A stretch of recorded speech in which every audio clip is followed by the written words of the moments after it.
Oh yes, I definitely think that it affected the birth of techno. That's probably the reason why techno was even born, is because of the collapse of the Industrial Revolution, or the collapse of the industrial age, of course, which hence the technological age, which techno music came.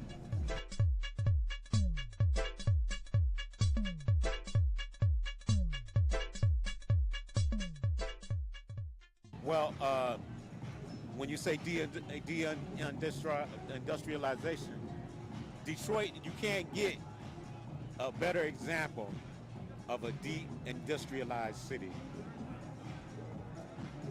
like Detroit. Outside of Detroit, I mean, Detroit was a mecca of industry because it was the center of the car auto industry, and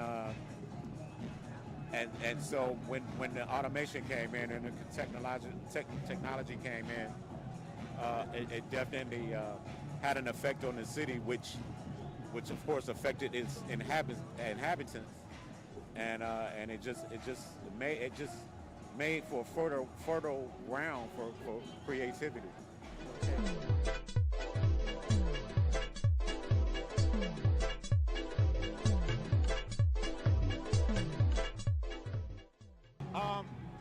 Yeah, I would say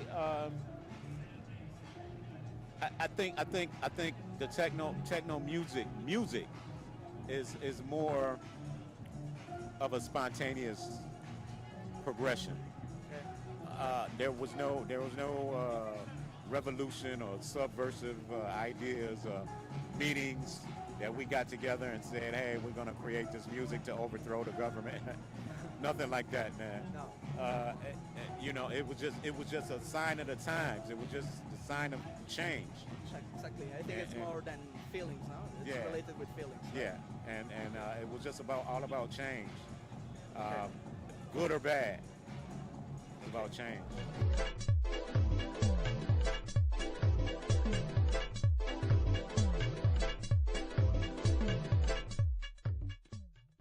Well, abandoned spaces were used mainly for parties or events here in Detroit.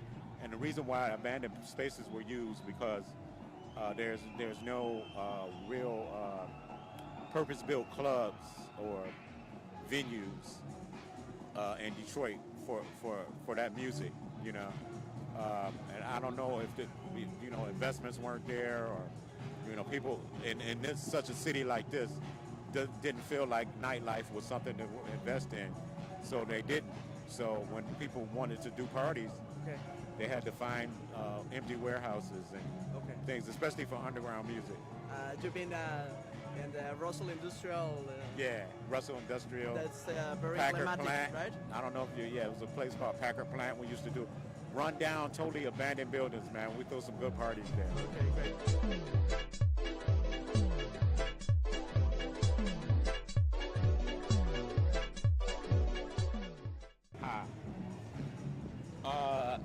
Yeah, actually, my father worked at Ford. All of my grandfather worked at Ford for 30 years. Okay. That's about it. But yeah, everybody, I've got a lot of close family members that worked at one time or another at one of the auto plants. Okay. All right. Okay, perfect.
Chrysler, and he worked at Techno as a surveyor.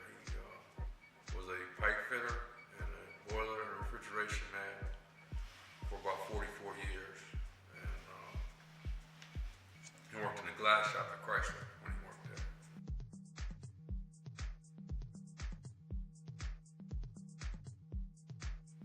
Yeah, there's a lot of shutdowns, layoffs, plant closings throughout the years.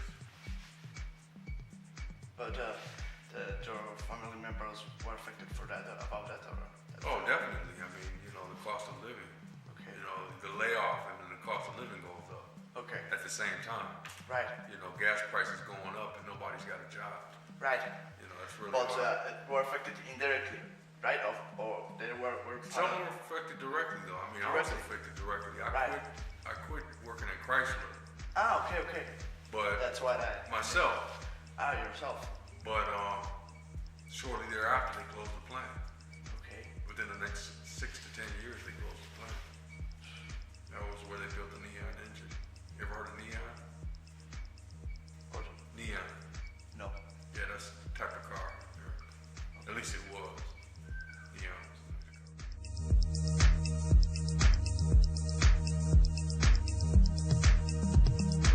That's a tough one. Yeah, right. Well, I mean, in Michigan, speaking from the perspective of being raised here in Michigan, with the closing of the plants over the years and the job opportunities, I mean, there was a point in time where you could just go from Chrysler, Ford, GM. If you didn't like working at one, you could work at the other. Okay. And those days are over with now. Yeah. So you have the perspective that your options disappear suddenly, right? Over the years, it's gradual. Oh, it's right. It's gradual. But from the layoffs and the plant closings, you know, it's harder to find a good job. So therefore you can't pay, you know, the mortgage and have the wife and kids. Right. So a lot of people just tried to do something constructive. And that's when music became available. It's on the radio. And you hear somebody playing something. And then it might not be from Michigan. They might be from another part of the world. But you hear that they have the availability of equipment and musical instruments. Right. And they're doing something constructive. And they're eating. And they're reporting, you know, from what you can see or what you can hear, they're comfortable because the music is playing regularly. Right. So that is, I believe, instrumental in why people started making techno. Although transportation and mass transit is a big part too that nobody acknowledges. With the closing of the plants, you still have to get around, and it's hard. The city is shaped like a wheel. Right. You can get north and south pretty easy. Freeways are not that great, but getting east and west Yeah, sure. is really hard. Yeah. East and west is a real task without an automobile. And if you can't afford an automobile, you gotta catch the bus. And mass transit is really this frustration other than the rust and decay. It's hard to get around, and there's a lot of abandoned buildings and businesses.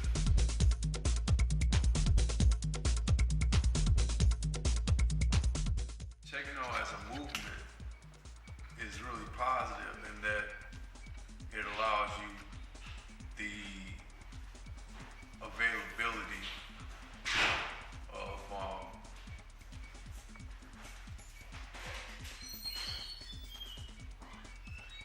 expression, and it's like a musical expression is instead of revolt. You understand? I don't have a job. Okay. I can't get to work.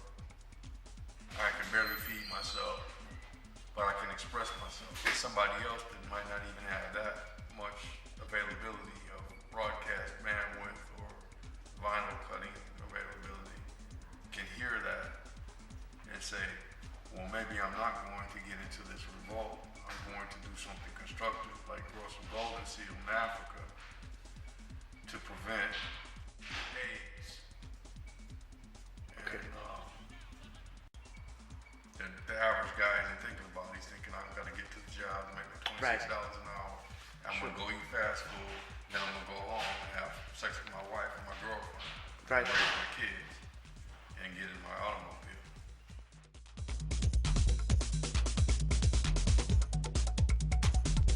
Well, I think it's important in that Detroit, when Detroiters can hear this, they understand that there's abandoned buildings and they can ante up their money and buy abandoned buildings and do constructive things like Habitats for Humanity or grocery stores. They can grow their own groceries. They can do farming, or they can do thrift stores, or they can do things that pertain to education. Okay. Like Jolt Beal, or there are many buildings related with that kind of use, feeding people and making them computer literate. Right. They can do stuff like that and work on mass transit, which is very important. The mass transit needs to be addressed every day. Over time, I think the expressions are based upon what I just said, the mass transit and the quality of life. Right. That's it.